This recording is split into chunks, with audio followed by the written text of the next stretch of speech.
Big Al is in Rancho Cordova to tell us more about the vintage boom. Hi, Al. Hey now, listen, you know what? I was kind of scared to sit down because, in my household, unless you had plastic on the couch, that wasn't the place to sit down at. You had to ask for permission. But this is the actual parlor to this guy's house in Rancho Cordova. This is amazing. It's fantastic. Now, sometimes you just gotta bow down to 2022. You know what I'm saying? Because have a look. This is proof that he actually uses the room. There's a flat screen. You can't just.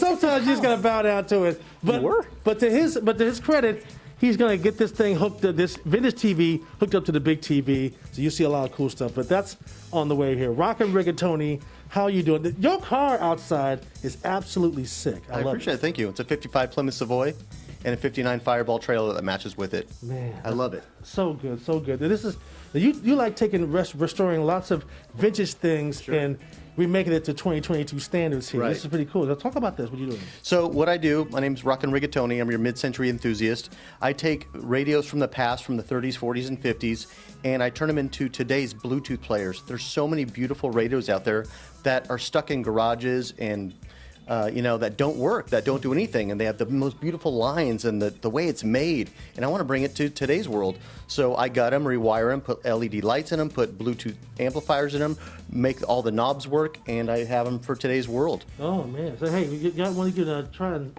check and make sure it works? Here's one right here. All right. This one I just finished right here. Here, play some music for you. So cool. It's super cool. Loving it. Really cool. So hey, so you're actually working on something right now for a client. Something.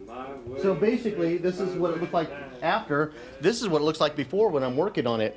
So I take the whole thing apart, I gut it, I have to clean it all, I have to get it ready for paint. It's pretty much sort of like doing a car. Wow. I got to do all the Bondo and stuff like that. If there's any cracks in it, I have to do primer, I have to paint it, and if it's a two-tone, I have to paint it, wait a couple days, then trim the other side, and then I have to paint the other part of it, so make it two-tone. That is cool. Yeah, And sometimes I refinish the wood on it to make it nice again. Yeah. There's so much stuff that's done to this. And they're flying off the shelves for sure. Hey, make sure you check out the screen if you want to order something. Call them up. Hey, coming up next hour, I hear there's also a suitcase. Your mind's gonna be blown next hour. That's all I gotta say. Your mind's gonna be blown next hour with all this vintage stuff. Back to you guys. Very cool. Thanks, Al. Well, Minnesota is in the middle of the heartland, and farming is a big part of what they do. So what happens when you combine agriculture with an Airbnb? Reporter John Lauritsen takes us to a one-of-a-kind